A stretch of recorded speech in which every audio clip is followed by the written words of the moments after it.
Welcome back to Unapologetically in Power, the space where we stop performing strength and start telling the truth. I'm Jennifer Damaskos, and today we're talking about what happens when you can't do the whole sovereign practice. If you're listening and you feel like you're carrying too much, I need you to take a breath with me. And I don't mean a calm down breath, a real one. Kind that reminds your body you are not in trouble. Because that's actually what today is about. You, not in trouble. Even on the days the sovereign practice doesn't happen the way you planned. By the end of this episode, you'll stop treating a partial sovereign practice as a failed one and start seeing why doing one piece still counts as sovereignty. So you open the notebook, you get through gratitude, and then life happens. Kids are yelling, your phone won't stop, the day is already going sideways, and you close your notebook. There are no statements, there's no vision, it's just gratitude, and it's half remembered, sitting there unfinished. And somewhere in your head, a decision gets made without you even noticing it. That doesn't count. So you don't just skip the pieces you didn't get to, you quietly write off the whole day. And if that feels familiar, this episode is for you. John Maxwell's law of process says leaders develop daily, not in a day. And most people hear that law and think about leadership in the external sense. It's building a company, building a team, doing all the things over the years. But today I want to bring it somewhere more intimate. Your sovereign practice was never a single event to complete. It's a daily return.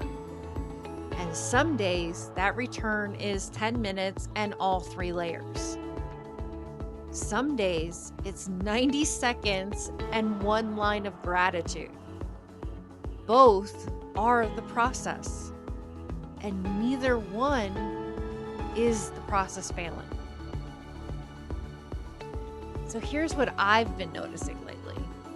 I'll do the gratitude, get pulled away, and instead of coming back to the statements later, even for 30 seconds, I just don't. Like if I can't do it the right way, in order, all 3 layers, it's not worth doing at all. I'm good at giving other people grace. So if a client tells me she only got 1 layer today, I tell her that's still the work. And I mean it every time I say it to someone else. But when it's me, it breaks down fast. My inner critic doesn't even raise its voice. It just says quietly, if you can't do it right, don't bother. And underneath that, I usually get half a practice doesn't count. And underneath that is the real pattern. And that's if I'm not consistent, I'm not disciplined. And if I'm not disciplined, I don't get to call myself someone who's actually changing. So here's the pivot question I've started asking myself. If my best friend told me she only got through gratitude today because her day fell apart, would I tell her she failed? Or would I tell her she showed up? I mean, I already know the answer. I just don't always give it to myself. So let's ground this for a second, because there's a real reason the all or nothing voice gets so loud in our heads. Dr. Dan Siegel talks about something called the window of tolerance. It's the zone where you can think clearly, feel your feelings, and still access nuance. When you get pushed outside that window, basically into fight, flight, or freeze, your brain stops being able to hold complexity. It reaches for the simplest rule available. All or nothing is simple. Good enough requires nuance. And your stressed brain doesn't have the bandwidth for nuance in that moment. So if your critic is telling you that nothing counts unless it's everything, that may not be the truth. It may just be protection. A dysregulated nervous system grabbing the easiest rule it can find. And Dr. Kristen Neff's research on self-compassion breaks that into 3 pieces. It's self-kindness instead of self-judgment, remembering you're not the only one struggling with this, and staying with the feeling instead of drowning in it or completely ignoring it. So here's the myth worth busting. Self-compassion is not lowering the bar. It's not letting yourself off the hook.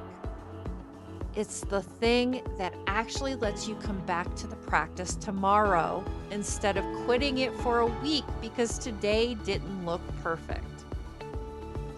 And there's a simple idea in habit research that fits here too. Every small action is a vote for the type of person you're becoming. Not a grade, a vote. One piece of the practice is one vote cast. And votes add up. They don't get erased by the ones you missed. So here's the reframe I want you to carry today. Partial practice is not broken practice. It's not the process failing. It's the process happening in the only form that day could hold. You are not someone who doesn't do the sovereign practice consistently. You are someone in process. And process, by definition, doesn't look the same every day.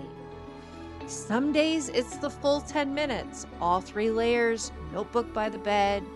Some days it's 1 line of gratitude said out loud in the car before you walk into the house. Both of those are the law of process in motion. Leaders develop daily, not in a day. And you develop daily, not in one perfect, unbroken streak. So here's how I want you to look at this in practice.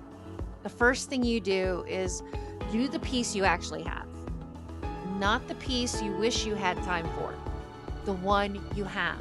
Gratitude only, that's today's sovereign practice. Then the next step we do is we name it out loud. I did gratitude today. That's still the sovereign practice. And say it exactly like that, out loud if you can. In your head if you can't.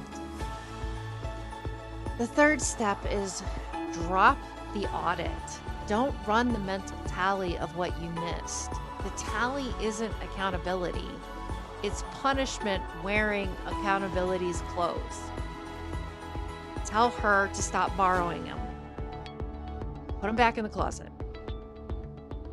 Step 4 is take 1 breath before bed. However far you got today, close the day with 1 real breath instead of a mental scorecard. And then the last thing we do is return tomorrow. No makeup work required. You don't owe yesterday's missing layers to tomorrow. Tomorrow gets its own piece, whatever that piece turns out to be. So each of these is 1 breath, 1 action, 1 shift. Nothing here should feel like more pressure. It should feel like permission with a little structure underneath it. Remember, you are not behind. You are not inconsistent. You are not failing a practice that was only ever supposed to be a daily return, not a daily perfect performance. You're not broken. You're human. And the piece you did today even just one piece is still building the woman you're becoming. If this episode names something you've been living, the first real step isn't waiting until you can do the whole sovereign practice perfectly. It's knowing which mask has been running the show underneath that all or nothing voice. So take the identity mask quiz. You can find the link in the show notes and find out which of the 7 masks is costing you the most right now. Then come back here, do the piece of the sovereign practice you have, and I'll see you next week right here on Unapologetically in Power.